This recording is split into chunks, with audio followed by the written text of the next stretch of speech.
Hari ini, aku mau bantu-bantu di UMKM milik Mas Husain. Lokasinya ada di Desa Sitimulyo, Kecamatan Piungan, Bantul, Yogyakarta. UMKM ini memproduksi berbagai macam olahan inovasi dari sayur-sayuran dan tumbuhan. Salah satunya dari tanaman talok atau kersen. Selama ini, hanya buah talok saja yang biasanya dinikmati. Tapi di tangan Mas Husain, daun talok bisa jadi keripik dan dendeng. Keren telur. Mas, tepungnya taruh mana Mas? Oh, dekek kono Wendul. Ada yang bisa saya bantu lagi? Saiki aku njaluk tulung, aku untuk pesenan dendeng. Golekno godhong talok ning pinggir kali kono oke. Oh, ya Mas.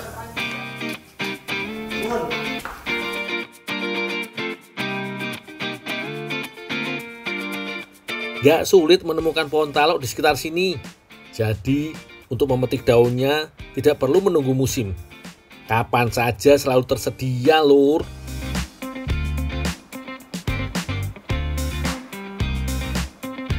Istirahat dulu sambil ngelurusin kaki sambil menikmati aliran sungai.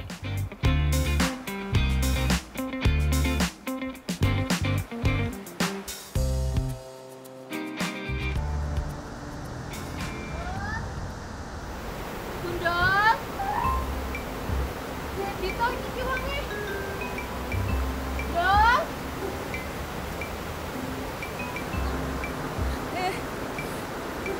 Aduh, medeni banget lagi. Dol. Wah, ada Mbak Eksi. Aku kagetin biar seru.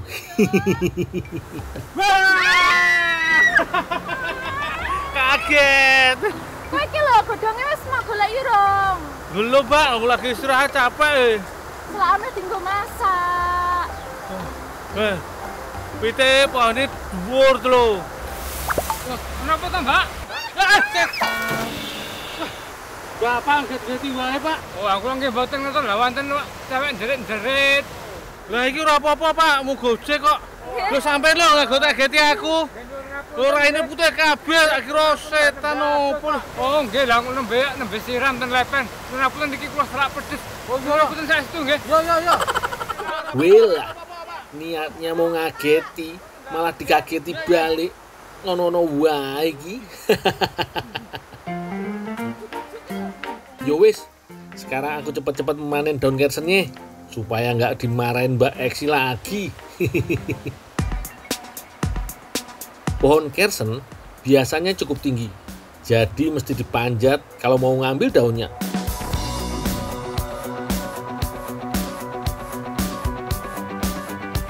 Batang dan dahan pohon talok cenderung tidak terlalu lebar dan agak ringkih.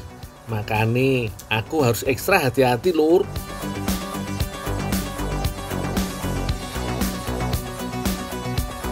Aku mau langsung membawanya ke rumah produksi.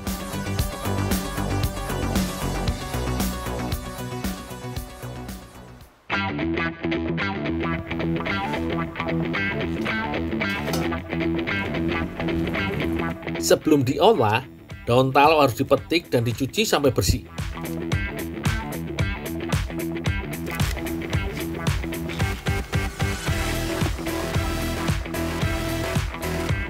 Untuk keripik talok, biasanya pakai daun muda. Soalnya, daun yang sudah tua, rasanya sedikit pahit.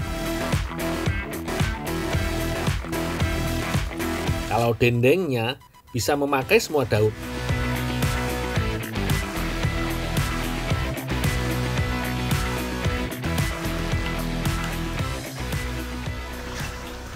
Bu, ini Bu, godhong taloknya udah dicuci, Bu. Oh iya, iki dideplok terus kayak Mbak Eksi.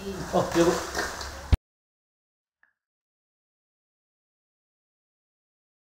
Sekarang bikin keripik daun talok dulu ya, lur.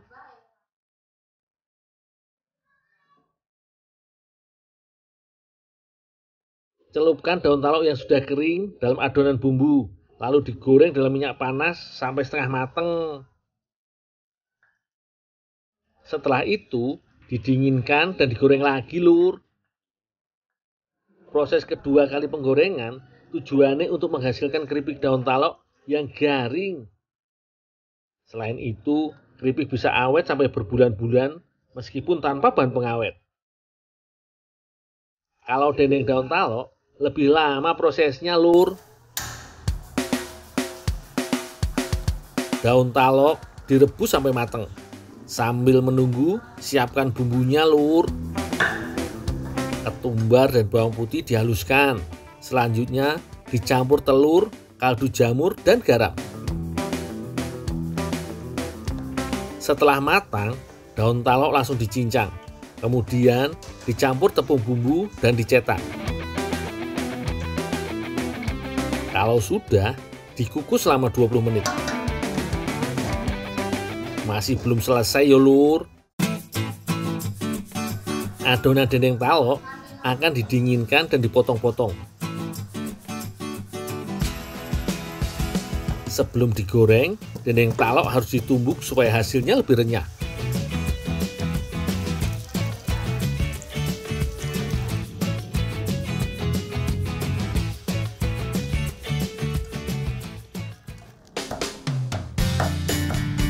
Aku mau lanjut membantu Mbak Eksi bikin olahan daun kersen yang ciamik, Lur. Katanya mau dijadikan mochi sakura, cemilan khas Jepang yang biasanya disajikan saat musim semi. Aku jadi penasaran seperti opo hasilnya, Lur. Bagian daunnya akan dijadikan isi mochi dan pelapis mochinya. Makanya sebagian daun harus ditumbuk. Mbak, ini Mbak, daun taloknya udah ditumbuk, Mbak. Oh iya, nuwun ya, Ndol. Oh, ya Mbak. Bahan untuk mochinya sederhana, hanya tepung ketan, tepung maizena, susu bubuk, gula, garam, minyak, dan air. Campurkan semua bahan dan aduk sampai merata. Kemudian, kalau adonan sudah padat, boleh diangkat, Lur.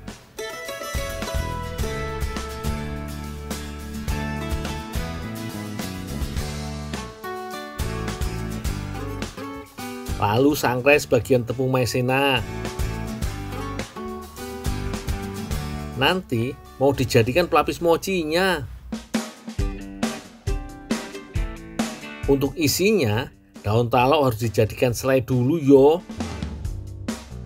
Bahannya antara lain gula pasir, daun pandan, dan tepung maizena. Cairkan gula pasir, lalu tambahkan daun pandan sebagai perasa dan penambah aroma. Setelah mencair, masukkan cincangan daun talok. Adonan selai harus diaduk terus, Lur, supaya tidak gosong. Ojo lali, tambahkan sedikit bubuk maizena untuk mengentalkan. Kalau sudah siap semua, tinggal membentuk mochinya, Lur.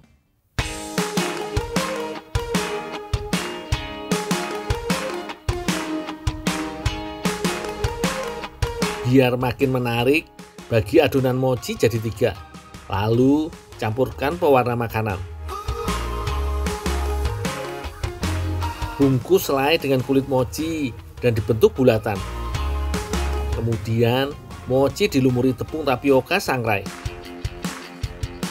Gunanya agar mochi tidak lengket satu sama lain. Terakhir, balut mochi dengan daun kersen yang sudah direndam.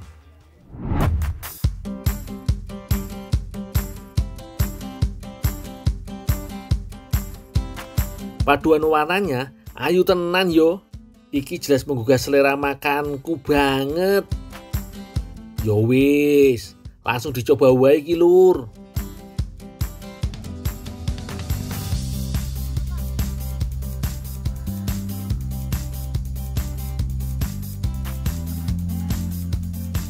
Tekstur mochi kenyal dan lembut.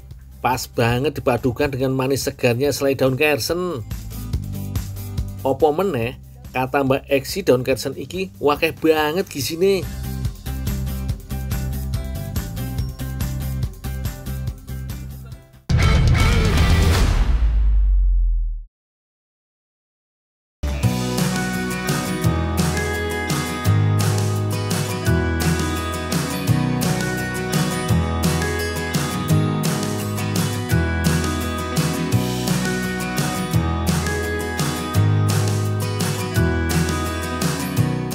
Daun pandan duri sering dimanfaatkan sebagai bahan tikar.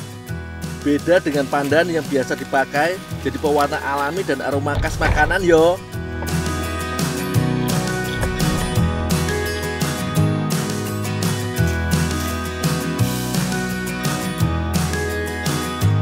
Tanaman pandan duri atau pandan laut biasanya tumbuh di sepanjang pantai. Tinggal pilih saja daun yang mau diambil.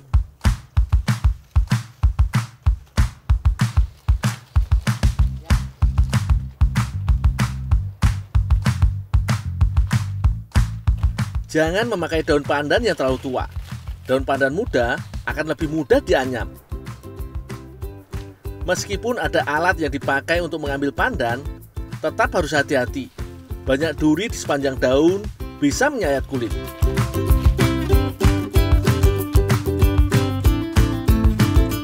Sepertinya sudah cukup, tinggal mengangkut saja. Supaya lebih mudah mengangkat, dialasi karung plastik seperti ini yo.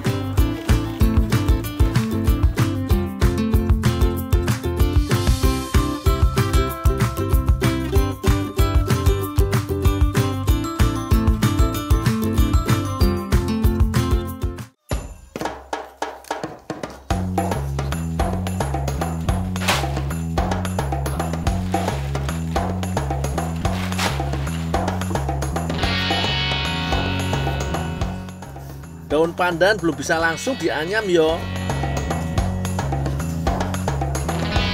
Pisahkan dulu duri pandan yang ada di tengah daun. Kelihatannya mudah, tapi tetap hati-hati sama durinya.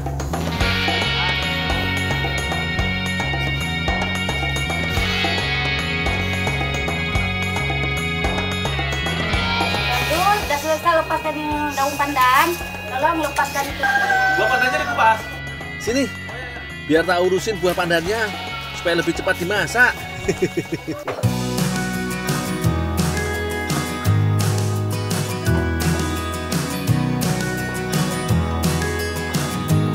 Ini loh yang namanya buah pandan laut. Ada juga yang menyebutnya buah hala. Masih jarang yang memanfaatkan buah hala. Padahal buah pandan ini banyak gizinya loh. Mulai dari karbohidrat, serat, sampai beta-karotin. Kandungan air dalam buah ini juga lumayan, bisa meringankan dehidrasi.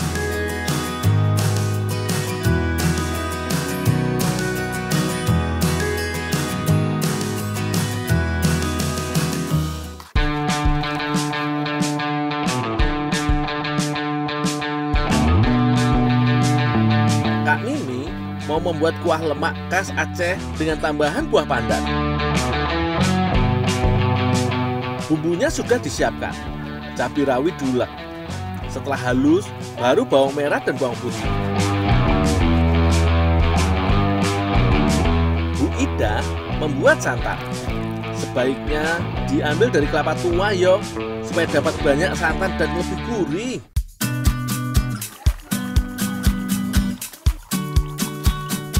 Selanjutnya, memotong daun ubi dan kacang panjang. Banyak sayuran yang dipakai dalam masakan khas Aceh yo. Biasanya, masyarakat memanfaatkan tanaman yang ada di sekitarnya.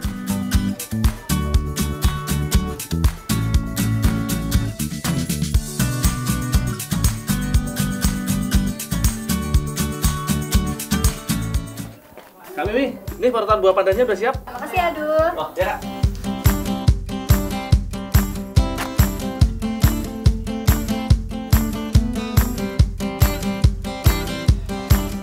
Setelah semua siap, langsung dimasak saja. Panaskan santan, kemudian masukkan buah pandan parut, lalu cabai dan bawang halus.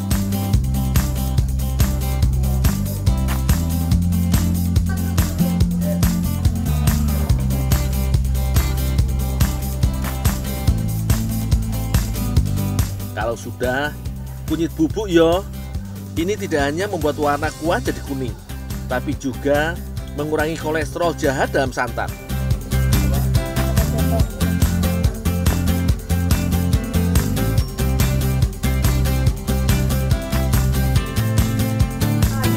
Supaya makin seger, Tambahkan daun jeruk. Kalau sudah, sayurannya yang masuk. Jangan terlalu lama, nanti malah hilang nutrisinya.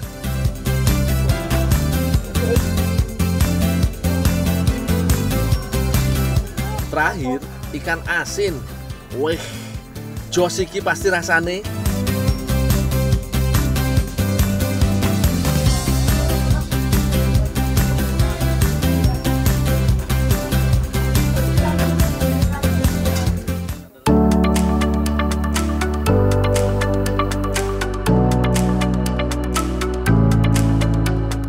Wah, kalau ngelihat sayur begini, jadi pengen langsung ngambil nasi panas yo. Masakan khas Aceh memang banyak yang berkuah santan seperti ini. Bumbunya sama, tapi isi sayurnya yang bisa diganti.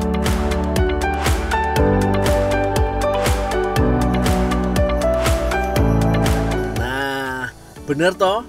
Pakai nasi hangat dan makan rame-rame bisa menambah nikmatnya kuah lemak. Buah pandan membuat rasa kuah lemak lebih khas. Ayo loh, kalau pada mau nambah.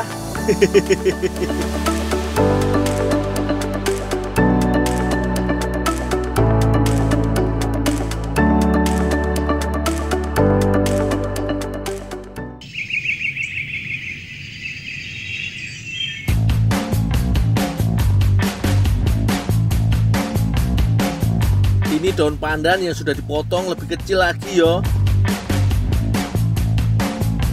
Sudah bisa direbus supaya lebih mudah dianyam. Haluskan daun dengan kayu seperti ini. Jadi lebih lemas lagi daunnya. Kemudian diikat supaya gampang merebus.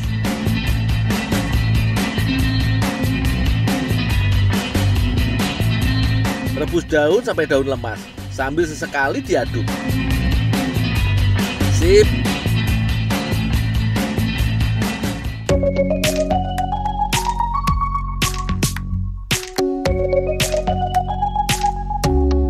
Iki daun pandan yang sudah siap dijemur. Daun pandan yang memiliki serat yang tebal dan banyak, itulah yang membuat daun pandan bisa awet dan tahan lama. Jadi, penjemuran sangat penting. Pastikan daun harus benar-benar kering untuk hasil tikar yang lebih awet.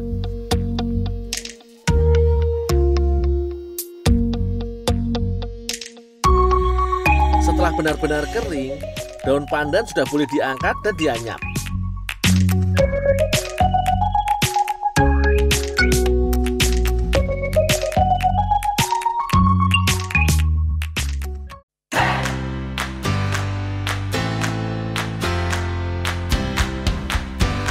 Pembuatan tikar pandan di sini memang dilakukan ibu-ibu yo, termasuk menganyam daun pandan.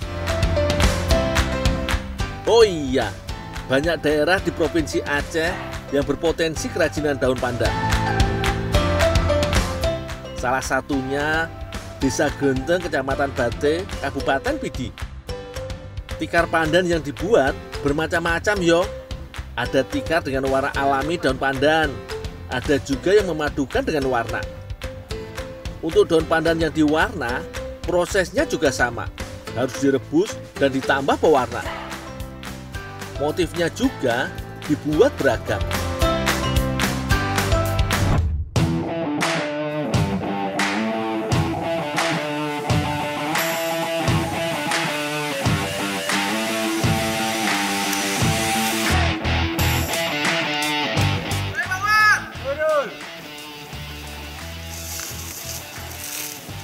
Bang, minta kelapa muda buat ugro, Bang. Ambil. Ya boleh, Bang? Iya. Ada buahnya. Oh iya, Bang. Makasih, Bang ya. Rujak buah-buahan seperti mangga muda, nanas dan teman-temannya sudah biasa yo. Kalau di Aceh ada rujak spesial berbahan kelapa muda. Masyarakat di sini menyebutnya rujak ugro. Aku mau ambil kelapa mudanya dulu yo. Sekalian nyobain parang baru. Wah iki, paling seneng aku kalau ambil kelapa muda. Buahnya banyak, terus pakai parang yang tajam. Pas toh. Aku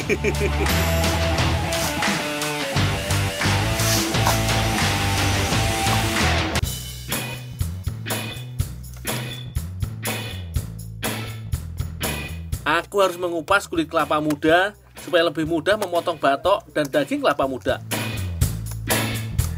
Ayo Bang Wan, bantuin kupas kulitnya supaya cepat selesai. Seperti kelapa tua, setiap bagian kelapa muda bermanfaat yo. Mulai dari air kelapa muda yang mengandung banyak mineral, bagus yo untuk kesehatan kita. Daging buahnya juga kayak protein nabati dan karbohidrat. Ada juga kandungan vitamin E yang bagus untuk kulit. Enak toh?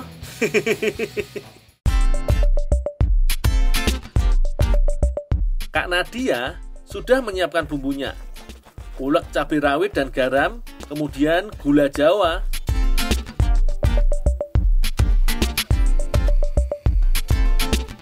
Supaya lebih segar, pakai buah kawista yo. Kalau di Aceh juga dikenal dengan buah batok. Tinggal kerok isi buah kawistanya yo. Buah kawista ini rasanya manis asam, mirip asam Jawa. Tapi aroma khas buahnya lebih menyengat yo. Buah kawista ini nggak cuma cocok jadi bumbu rujak. Di Jawa Tengah juga biasa dijadikan minuman limun yang segar. Makanya buah ini juga dikenal dengan kola van Java. Kak Dara, ini kelapa mudanya buat Ugroh. Oh iya, makasih ya Dul. Oh, ya, Kak.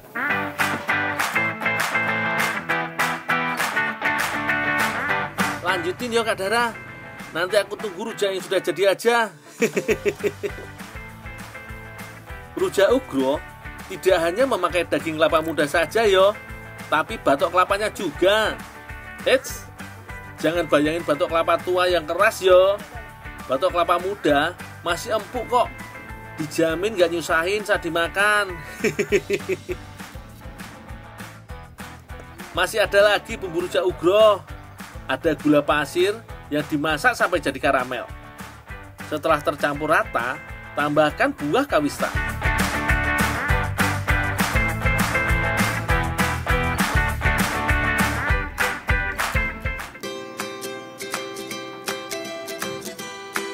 Kalau sudah, tinggal mencampur kelapa muda dan bumbunya saja yo.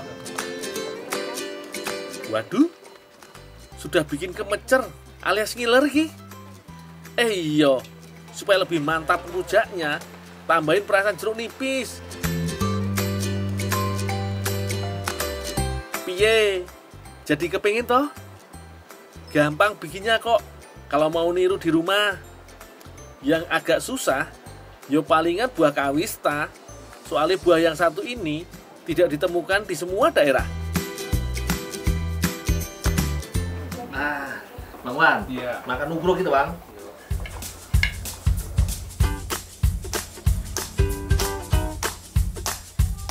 Sesuai pikiranku, swegere pol rujak Ugroh.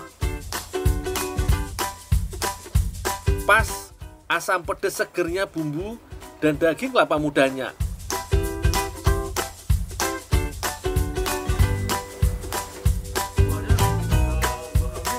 Oh iya, rasa batok kelapa mudanya sedikit sepet, tapi justru itu yang membuat rujak Ugroh meriah rasanya. Jadi pengen nambah ya aku.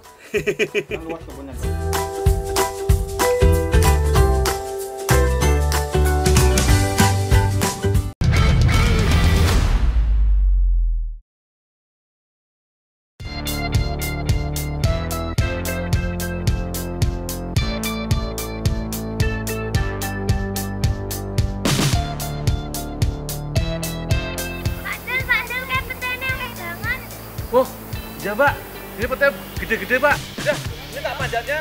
Mbak cari kayu bakar ya Pak ya? Ya. Oh ya. Ayo dok, Wangi, pandol ya. Mumpung masih musim panen pete, aku mau ambil pete di kebun. Ayo Nduk, biar mereka cari kayu bakar, kita ambil petenya.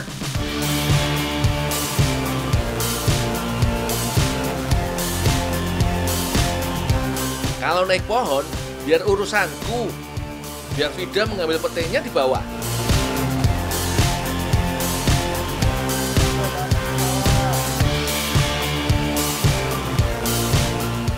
Sebenarnya bisa saja aku mengambil pete dari bawah, tapi rasanya kurang menantang.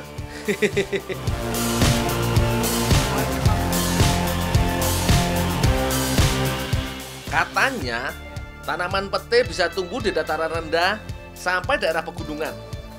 Yang penting, tempat tumbuhnya di daerah terbuka dan cukup sinar matahari sepanjang hari.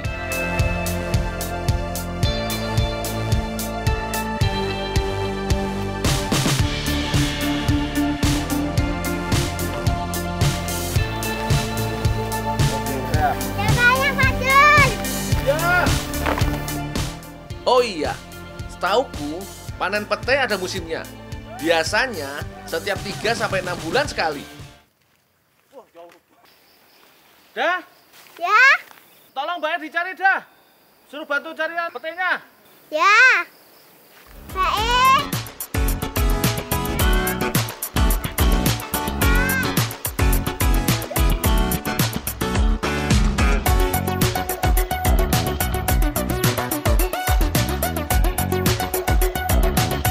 Kok lama Vida nyusulin Mbak Eca?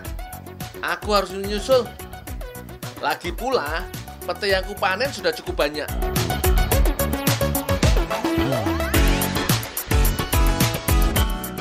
Itu dia Mbak Eca. Aku kenal baju yang pakai tadi. Sudah dapat banyak Mbak Eca. belum kayunya? Salah, Mas. Oh, gagal. Salah. Tak kira Mbak Eca sale podo kaosnya podo ijone. Ayo, Mbak Eca ning ngono wae. Lo badalah. Ternyata bukan Mbak Eca. Mbak Eca. Lah mirip banget sih Iya, Mbak. dari belakang. Petenya udah banyak nih. Maaf ya Mas ya. Maaf. Duk, ayo. Mas Gireng. Yuk, pulang dulu. Moga. Ya, Mas. Yuk.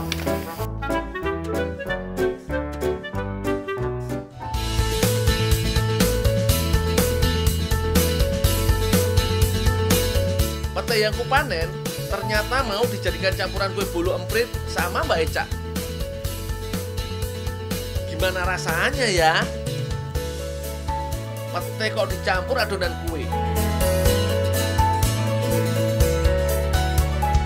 Pete kan biasanya jadi campuran sayur atau tumis.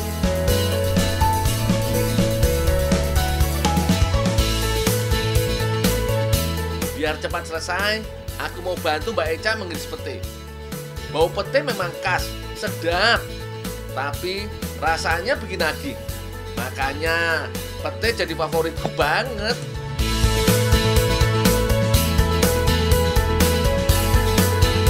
Apalagi makan pakai nasi hangat dan sambal. Pete bisa jadi nikmat dunia.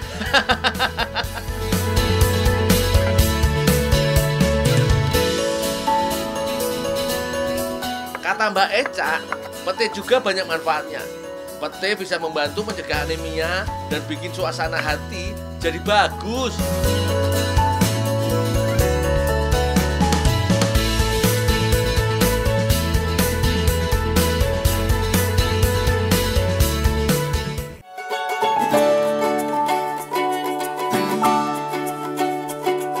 Mbak Eca menyiapkan adonan bolu emprit. Ada tepung terigu, gula, dan pengembang kue. Semuanya dijadikan adonan.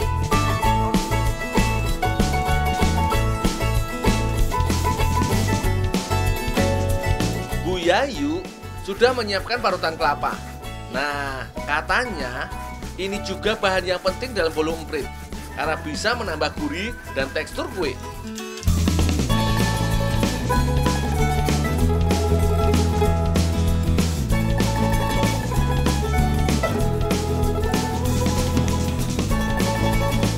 Pengembang kue wajib dipakai dalam bolu emprit. Saat di oven, bolu emprit akan mengembang dan renyah. Ini jadi ciri khas bolu emprit. Beda dengan kue bolu yang lembut. Takaran pengembang kue juga harus pas. Kalau kurang, bolu emprit bisa bantat. Oh iya, bolu emprit ini salah satu kue kering tradisional Jawa. Biasanya ditemukan di beberapa daerah di Jogja dan Jawa Tengah, terutama Magelang. Bolu emprit biasa dijadikan oleh-oleh, tapi biasanya yang dijual di toko-toko itu tanpa tambahan pete. Mbak, ini Mbak, petenya Mbak, udah dipotong-potong Mbak. Oh iya, makasih Andul. Oh ya Mbak. Kalau bolu pete buatan Mbak Eca kan spesial.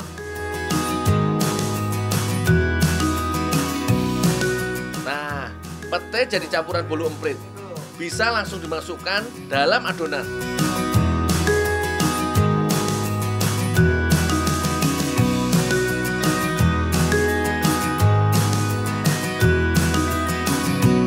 Selanjutnya, bolu emprit dibentuk dan masuk loyang. Sebenarnya, ada cetakan khusus bolu emprit dari kayu. Tapi, kata Bu Yayu, tanpa cetakan pun tetap bisa jadi bolu emprit yang renyah.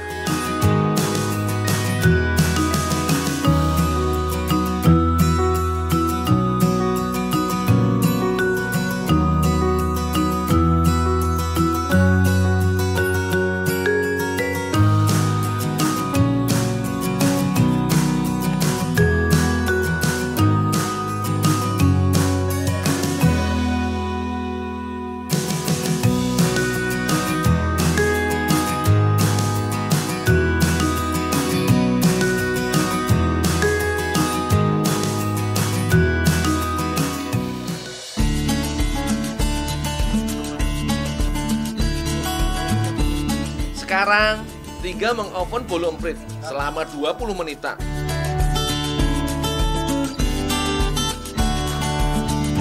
Terlalu lama memanggang justru bisa membuat bolu empritnya keras dan susah digigit.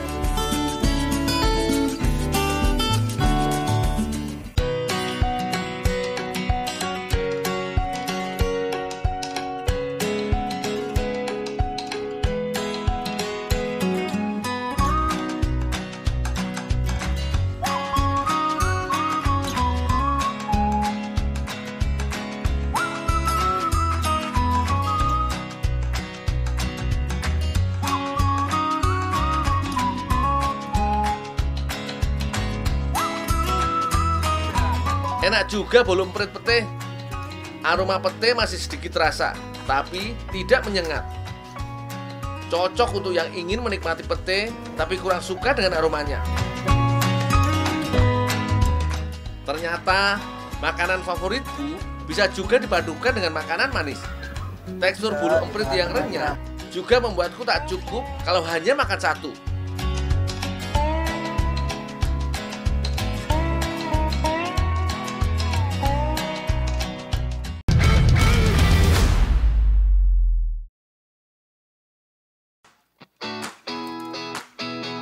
Ada yang nganggur gak yo? Sini, bantuin aku cari kayu bakar. Rencanane kayu bakar iki mau dijadikan bahan bakar untuk masak. Sepertine wis cukup banyak iki, tinggal dibawa pulang aja yo.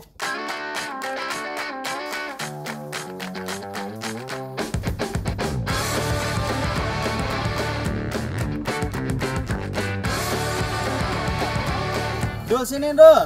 Ya Bang. Bantuin saya. Taruh dulu suluhnya. Ada yang bisa saya bantu Bang? Ini kita manen pala. Oh, panen buah pala? Iya, panen buah pala. Ayo, saya bantu.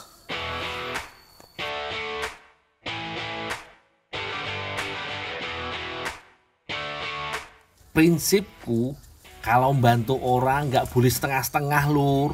Makane aku siap siaga. Kecil kalau cuma ngambil buah pala, ya toh lur.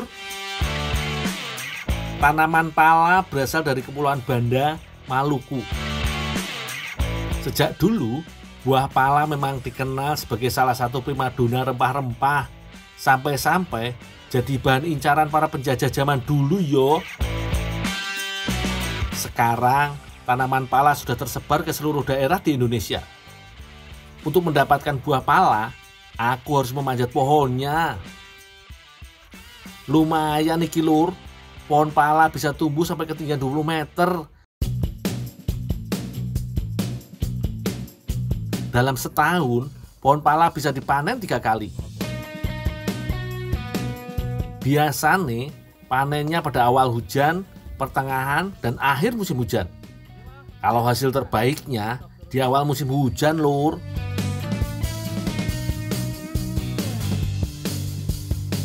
Aku nggak boleh salah ambil. Aku harus pilih buah pala yang sudah kekuningan. Jadi buah yang masih muda bisa terus tumbuh dan dipanen lagi.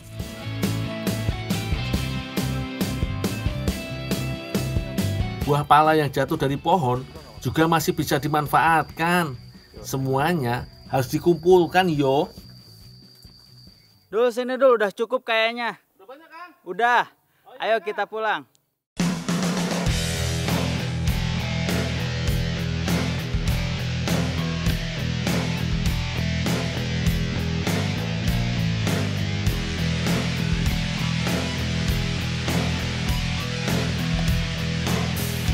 Buah pala nggak bisa langsung dikonsumsi, Lur. Harus diproses dulu supaya lebih aman makannya. Sekarang kupas buah pala, lalu pisahkan buah dan bijinya. Selanjutnya daging buah pala dicuci. Setelah bersih langsung dipotong dadu. Katanya buah pala yang bersifat antibakteri, anti jamur dan anti radang kuwi jelas uapi untuk tubuh kita, Lur. Dul, ini kayaknya udah banyak. Tolong kasihin ke Tela. Oh, ya Kang? Iya. Iya. Ini kulit palanya udah dipotong-potong lah. Oh iya, makasih ya, Dul. Ya. Kebanyakan buah pala dijadikan minuman atau manisan. Kalau yang ini mau dijadikan caponata, Sicilia, Italia. Wah iki, aku belum pernah nyobain. Aku harus sabar nunggu sampai jadi ki.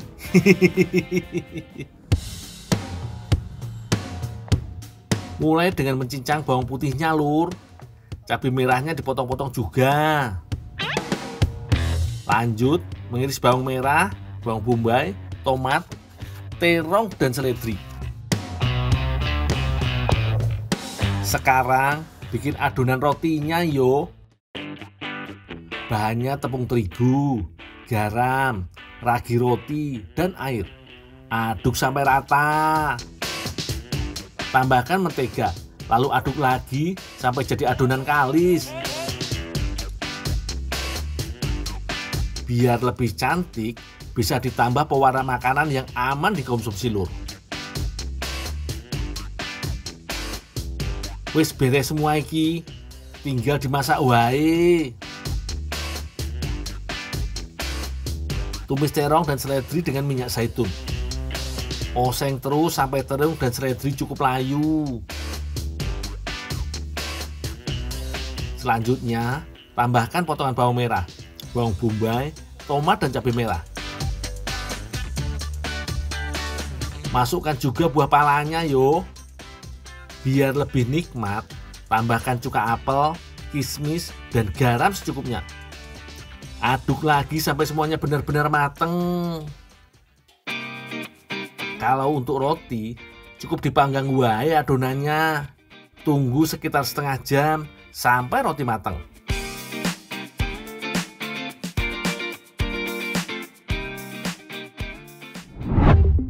Sudah jadi caponata khas Italia dengan campuran palanya, Lur. Wah, dari aromanya bener-bener minta dihabisin sendirian iki. Langsung kita santap wae yo. Aku mau niruin cara makan caponata ala orang Sicilia sana, Lur. Roti ini dijadikan sendok untuk caponata. Jadi bisa langsung dimakan semua gini. Rada canggung makannya, tapi gak usah dipikir.